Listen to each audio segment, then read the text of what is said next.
जय हिंद।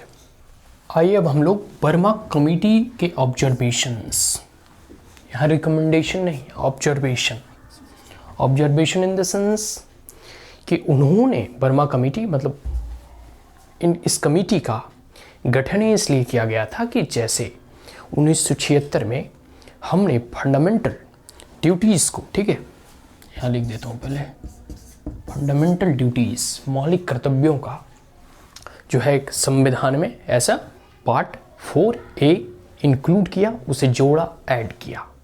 लेकिन मौलिक कर्तव्यों की एक कह सकते हैं ना कि एक दशक से भी अधिक बीत जाने के बाद इन 1999 जो है वर्मा कमेटी का गठन किया गया ताकि वह देख सके कि हमने मौलिक कर्तव्यों के किन किन कर्तव्यों को as a rules and regulation और स्कीम और प्रोग्राम में फ्रेम करके उसे इन्फोर्स कराने का प्रयास किया। या इन स्ट्रीट वर्ड आप इस तरह से भी कह सकते हैं कि मौलिक कर्तव्यों का अब तक क्या यूज हुआ, कितना यूज हुआ, क्या बेनिफिट हुआ या कितना सिग्निफिकेंस अब तक इन मौलिक कर्तव्यों को लाने के बाद से जो है इसको रूल्स एंड रेगुलेशन को फ्रेम करने में इसके किन किन भागों को हम उसे इम्प्लीमेंट कराने में सक्सेसफुल रहे हैं।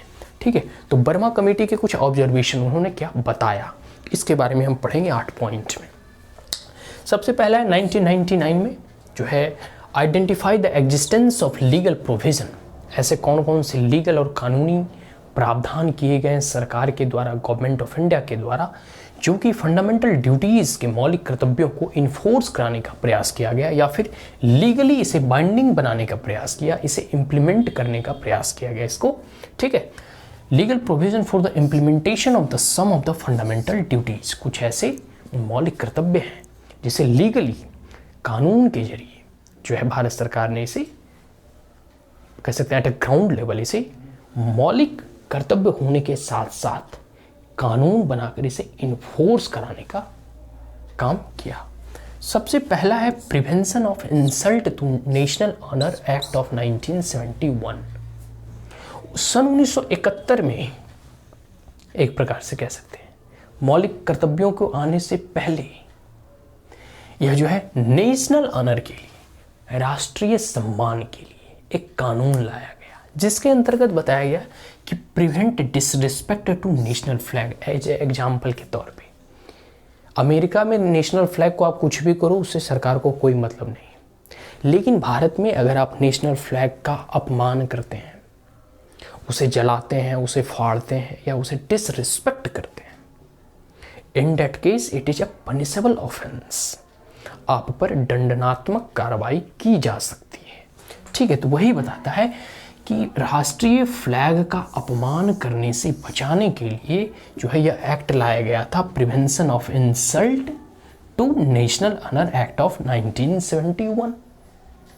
और सभी को मालूम है कि मौलिक कर्तव्य जो है हमारे फंडामेंटल ड्यूटीज़ में है, यह बताता है, यह कहता है कि आप अपने राष्ट्रीय ध्वज, राष्ट्रीय चिन्ह, राष्ट्रीय प्रतीकों का सम्मान करें। ठीक है, ये क्लियर हो गया। दूसरा है क्रिमिनल लॉ इन्फोर्स। एक क्रिमिनल लॉ को, कानून को जो है ठीक है इन्फोर्स कराने का प्रयास किया गया है, जिसमें है कि provide punishment for encouraging enmity between the different sections of the people on the basis of language, race, religion. ठीक है, कहने का मतलब है कि मौलिक कर्तव्य में क्या था कि हम जितने भी भारत के वासी हैं, all citizen irrespective of the caste, class, creed, community, sex, gender, region, religion, सब में एक सोशल हार्मोनी हो, इंटीग्रिटी हो, ब्रदरहुड हो, ठीक है, भाईचारे हो। अगर कोई व्यक्ति, ठीक है, कोई भी व्यक्ति अगर यह षड्यंत्र में पाया जाता है या फिर जो है कि सोशल हार्मोनी को डिस्टर्ब करने का प्रयास करता है, इनिमिटी मतलब कहा गया, इनिमिटी मतलब शत्रुता फैलाने का काम करता है, आपस में दंगे भड़काने का काम करता है, कम्युनल हार्मोनी को बिगाड़ने का प्रयत्न करता है, उस परिस्थिति में it is a criminal offence and in that case you will be punished by the rule of law और द कोर्ट ऑफ लॉ। अगर आप इन गतिविधियों में संलिप्त होते हैं तो आपको जो भी कानूनी प्रावधान है उसके तहत आप पर दंडनात्मक कार्रवाई की जाएगी। तो ये भी कह सकते हैं कि एक कह सकते हैं मौलिक कर्तव्य भी था कि सोशल हार्मोनी डिस्टर्ब ना हो, इसके लिए जितनी भी जनता है, सिटीजन है, वो प्रयास करें ताकि ब्रदरहुड और हार्मोनी को फैलाया जाए। यही चीज़ है। तीसरा है protection of civil rights act of 1955, जो 1955 में सिविल राइट एक्ट आया था for the punishment of offence related to casteism. भारत में डिफरेंट डिफरेंट कास्टेस मतलब कास्ट वगैरह हैं, तो कास्ट में कॉन्फ्लिक्ट पैदा हो जाता था या किसी कास्ट को दूसरे कास्ट के लोगों से सताया करते थे। इन दैट केस उसके सिविल राइट की रक्षा के लिए जो है act of 19 civil protection of civil right act of 1955 आया कि अगर आप किसी कास्ट को या कोई अदर कास्ट वाले आपके कास्ट को कोई उसको आपके कास्ट को एक्सप्लॉइट करने का प्रयास करता है, आपका शोषण करने का प्रयास करता है, आइदर द फिजिकली, मेंटली और in any way, in that case it is a punishable offence. Clear हो गया? तो ये एक प्रकार से अभी मौलिक एक मोरल ग्राउंड पे हम अगर समाज में हार्मोनी चाहते हैं तो सबको राइट टू इक्वलिटी की नज़र से देखना चाहिए। सबका हम इक्वल, सारे के सारे लोगों को हम जो है डिग्निटी, इंटीग्रिटी है उसकी हम रिस्पेक्ट करना चाहिए। यही ठीक है। आगे है आईपीसी, इंडियन पेनल कोड। ठीक है, आईपीसी कहते हैं इंडियन पेनल कोड को। Imputation prejudicial to national integration as a punishable offence. Imputation मतलब क्या होता है? कोई भी ऐसे शब्द जो कि नेशनल इंटीग्रेशन, राष्ट्रीय एकता, अखंडता के लिए खतरा उत्पन्न हो सकता है।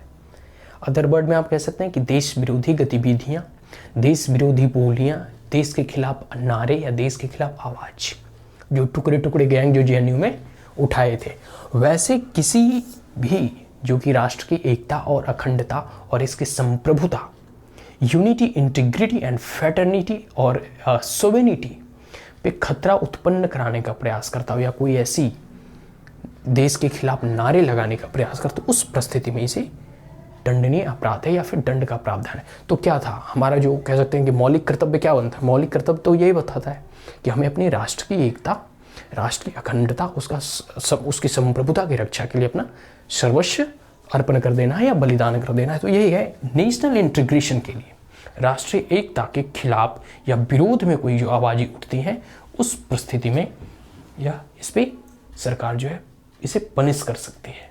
ठीक है, आगे है पांचवा में है the unlawful activities prevention act of 1967। जो अनलॉफुल यूएपीए एक्ट है 1967 जो डिक्लेयर करता है कि कोई भी कम्युनल ऑर्गेनाइजेशन जो कि अनलॉफुल एसोसिएशन है, अनलॉफुल एसोसिएशन सिंपल सा मान लो कि जो देश विरोधी गतिविधियों में सम्मिलित हो, जो टेररिज्म वगैरह, जो ड्रग्स पेडलर वगैरह या ये सब तमाम चीज़ें में संलिप्त हो। अब तो इसमें इंडिविजुअल भी जोड़ दिया गया है, ठीक है, संशोधित करके बीजेपी के द्वारा या बीजेपी लीड गवर्नमेंट के द्वारा। उसमें कहा जा रहा है कि कोई भी ऐसा ऑर्गेनाइजेशन, समूह जो देश विरोधी गतिविधियों में संलिप्त हो या देश के खिलाफ षड्यंत्र रच रहा हो या फिर कह सकते हैं ना कि टेररिस्ट एक्टिविटीज़ में इन्वॉल्व हो या फिर कोई ऐसा इंडिविजुअल व्यक्ति भी अगर इस काम को पाया जाता है, तो सिंपल सी बात है कि अगर आप देश के खिलाफ या देश के विपरीत देश विरोधी गतिविधियों में संलिप्त होंगे तो आप पे सरकार जो है कार्रवाई तो करेगी ही। तो यही है अनलॉफुल प्रिवेंशन एक्ट। तो एक प्रकार से हमारा मौलिक कर्तव्य क्या बनता है कि हम अपने राष्ट्र की सुरक्षा करें, राष्ट्र की इंटीग्रिटी और सोवेनिटी, इसकी एकता, अखंडता और संप्रभुता की रक्षा करें। एक सिटीजन का यही कर्तव्य है, ठीक है, और इसके खिलाफ जो जाएगा उसे दंडित किया जाएगा। आगे है representation of people act of 1951। इसके तहत डिस्क्वालिफिकेशन ऑफ एमपी, एमपी मतलब पहले तो एक पता है पॉलिटिकल साइंस में आयाराम और गयाराम का कॉन्सेप्ट है कि हरियाणा में 24 घंटे के अंदर कई एक सरकारें बनती है और गिर जाती है। वो क्या था कि कुछ जो मेंबर थे ना, मतलब मेंबर ऑफ पार्लियामेंट, चाहे लेजिस्लेटिव बॉडी स्टेट के हो गए, विधायिका मतलब जो राज्य सरकार की विधानसभा होती है, या फिर केंद्र में जो संसद वगैरह होते हैं पार्लियामेंट, उसका जैसे कोई पार्टी जीत के आया, 2-4 सीट कम पड़ रही है तो उस पार्टी से तोड़कर कुछ पैसा देकर अपने पार्टी में मिला लिए, उस पार्टी से तोड़कर अपने पार्टी में मिला लिए, ये हमारी पार्टी को किसी ने तोड़कर भगा ले गया। तो इस परिस्थिति में सरकारें गिर जाया करती हैं, फिर दूसरे कोई सरकारें बन जाती है। तो जो जितना पैसा देता है एमएलए को इधर से उधर खींच लेता है। तो वही है कि इस परिस्थिति में अगर कोई एमपी एमएलए भी अगर कोई करप्शन में संलिप्त होता है और इधर से उधर पार्टी बदलता है तो उसकी जो मेंबरशिप है वो उसे डिस्क्वालीफाई कर दिया जाएगा, उसे रद्द कर दिया जाएगा। तो उसका डिस्क्वालिफिकेशन आता है prevention of representation of people act of 1951 के अंतर्गत। ठीक है, तो ये कुछ ऐसे प्रावधान बनाए गए हैं कि भाई करप्शन ना हो। ठीक है, आगे है wild life protection act of 1972 और फॉरेस्ट कंजर्वेशन एक्ट ऑफ 1980। मैंने पहले ही बताया, मौलिक कर्तव्य में भी यह बताया गया, फंडामेंटल ड्यूटीज़ में यह कहा गया है कि आपको जितने भी वन है उसका संरक्षण करना है, पेड़ पौधे, इन्वायरमेंट है, जो वातावरण है उसका हमें प्रोटेक्शन करना है, जो भी जीव जंतु हैं, जंगली जीव जंतु हैं, उसका भी हमें संरक्षण और संवर्धन करना है। यह एक मौलिक कर्तव्य है। तो फंडामेंटल ड्यूटीज जितने भी हैं ना, उनसे रिलेटेड और उनसे संबंधित अब तक जो नियम कानून बनाए गए हैं उसका एक लिस्ट है।